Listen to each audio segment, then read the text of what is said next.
Hello, my name is Allison Rodríguez. I am from Ciales, Puerto Rico. And thank you for having me here. It's a pleasure to do this, to, I don't know, maybe reach some of the Puerto Rican who identify with me or that really are missing out a little bit of the island. So thank you for having me here. I am from Ciales, Puerto Rico, which is almost in the center of the island. I was raised there, and then once I graduated from high school, I went to Mayagüez, which is on the west side of the island, to study agriculture or agronomy. And after finishing my degree at Mayagüez, I then went to San Juan, which is where I live right now. And then at San Juan, I did a degree in dance. So I have been between Ciales, Mayagüez, and San Juan. So I remember that my first class was when I was 5 years old. My mom took me to a ballet class because she notices that I was a little bit too shy. So she got worried about it, and she put me into ballet to see if I can get that shyness away and try to shine. But I believe I have been dancing since I was in my mother's womb. I think I have always been raised and surrounded by dancing, especially from my family and my friends. But to answer the question, I think I first started to dance consciously at 5 years old. Yeah.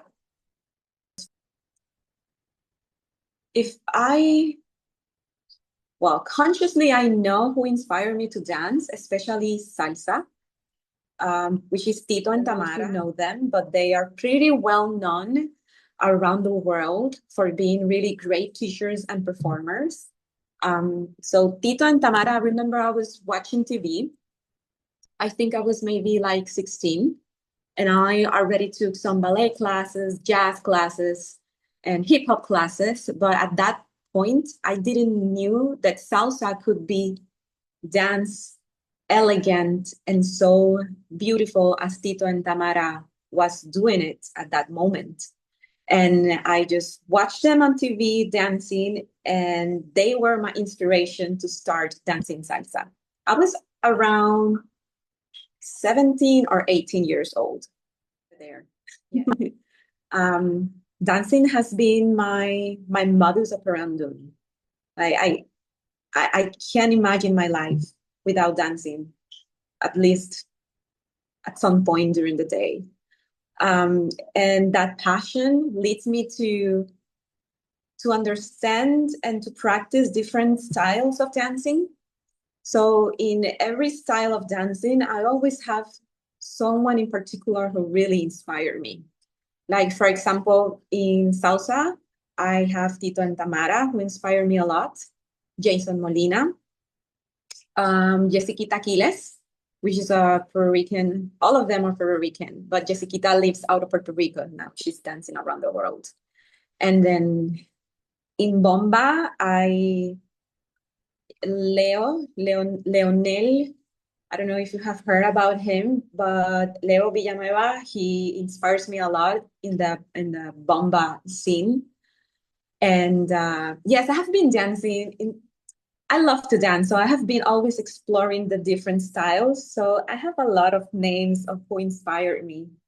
But I think maybe there is one person who really, really inspired me to keep dancing and don't stop no matter what. And her name, I think she doesn't even know it, but her name is Nidia Pastrana, which is she's an experimental dancer, Puerto Rican.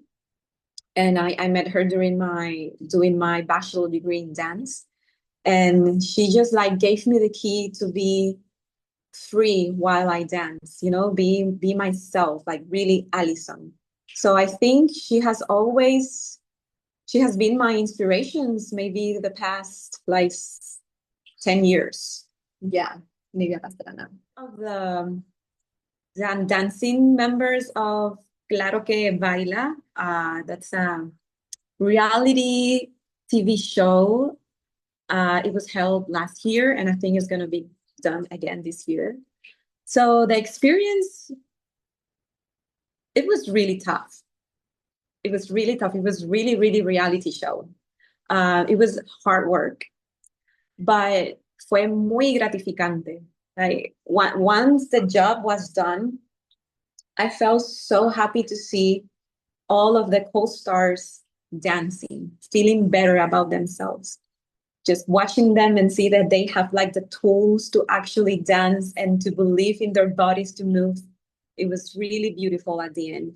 But during the show, it was really, really, really tough. We were dancing almost every day.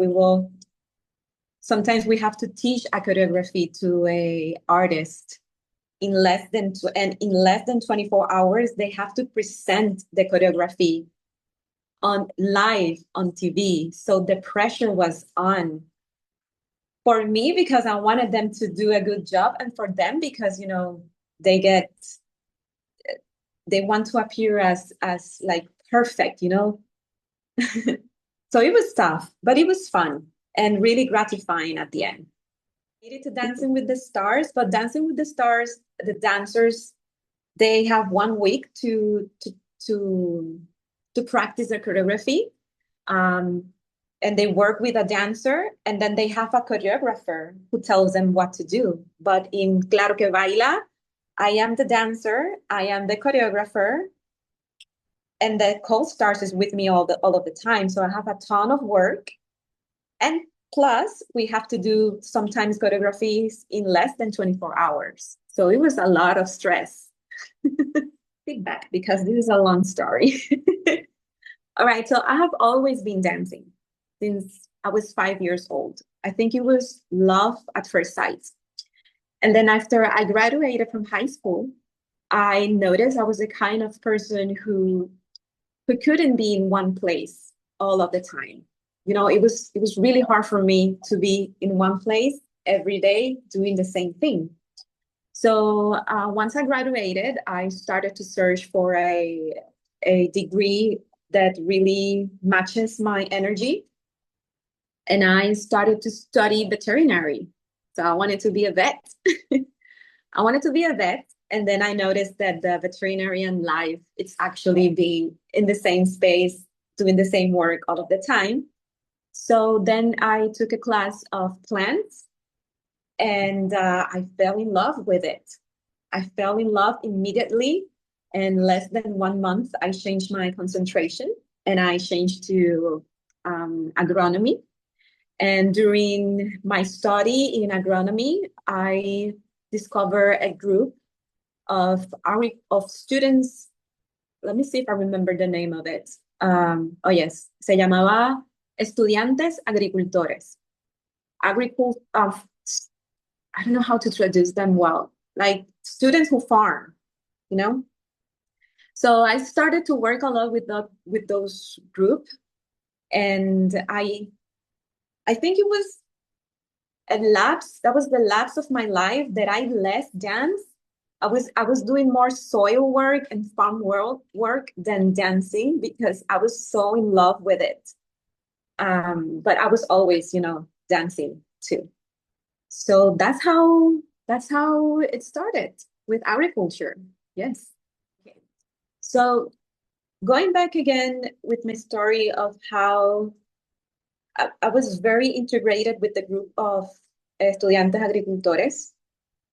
Like our main focus or objetivo, it was educating people about agriculture in Puerto Rico and how important it was to rescatar our agriculture so we can grow our own food, because we import more than 85% of the food we eat.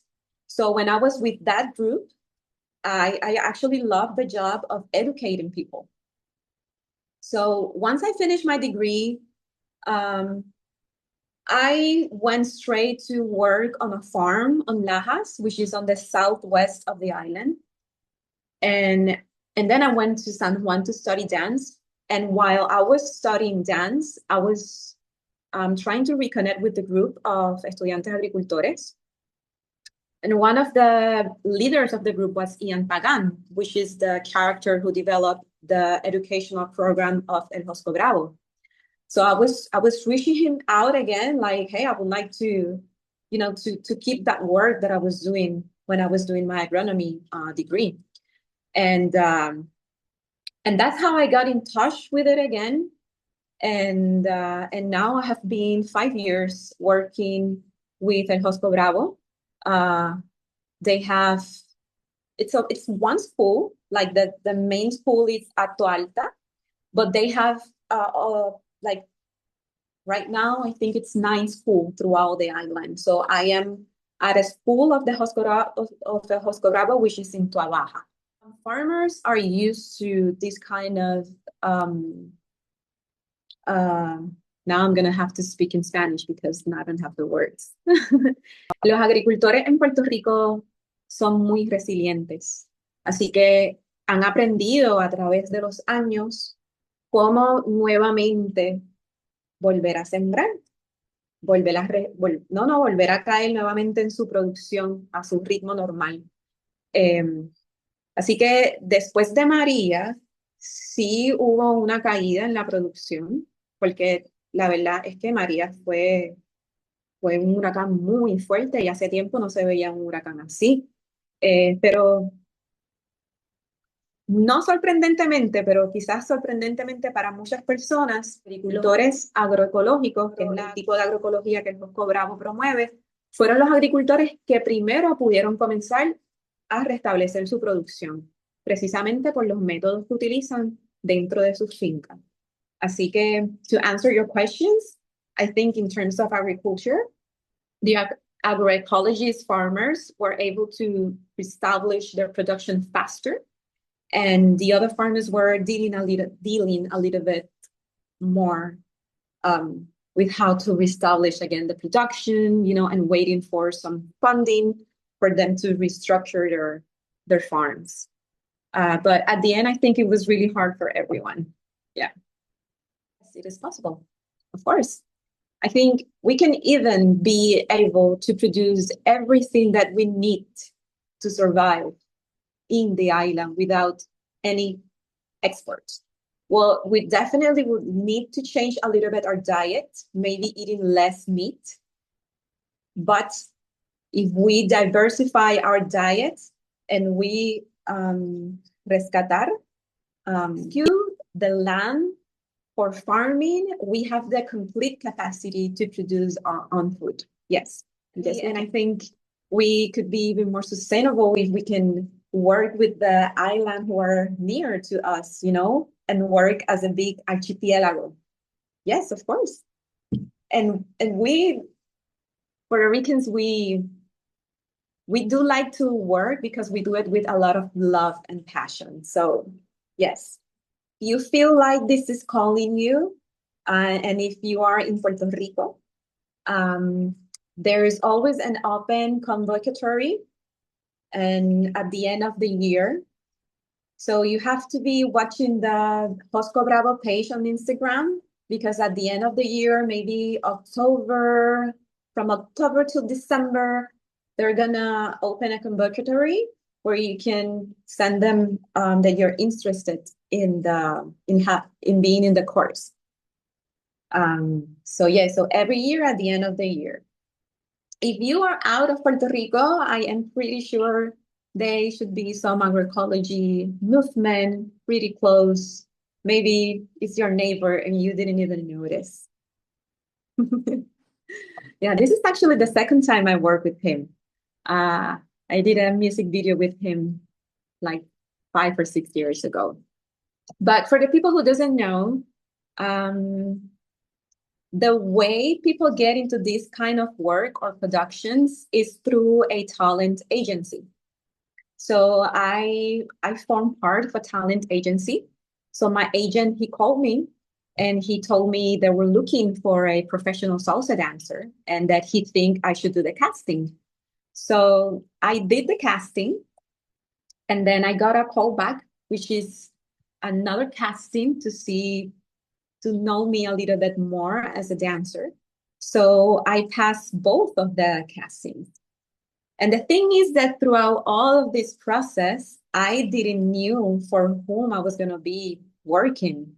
I didn't knew it was going to be for Apple or NFL or Bad Bunny. They just said it's really, really confidential, and they just need a salsa dancer. So that was kind of beginning. I was like in shock, and then I felt that I was like the right person to be there. Like I was like super confident. Like, oh, nice, yes, of course I can do that. And then the day hits, and I entered the set, and it was surreal. You know, it was a surreal moment. I couldn't believe it. I was living that. And once I saw Bad Bunny coming to me and introducing himself to me, speechless. Oh, It was incredible, Nanya, to realize that I was at the same time, same place with the number one artist in the world that happens to be a Puerto Rican. I was a little bit speechless, but at the same time, I felt really confident. Like I really needed to be there. It was awesome. Mhm. Well, I am currently working at a cabaret. So I'm doing it's like a residency.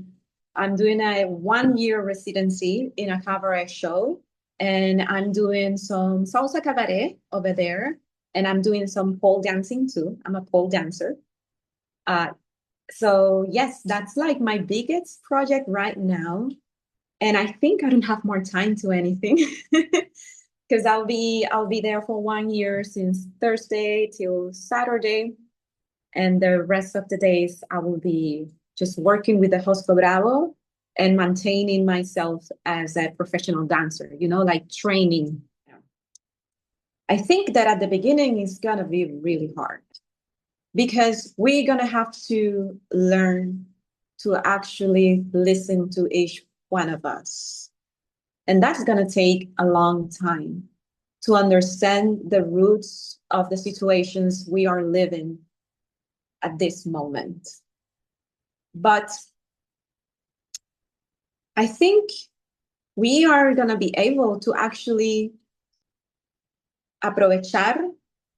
I don't know how to say, maybe this is not the right word. I think we are going to be really able to become independent.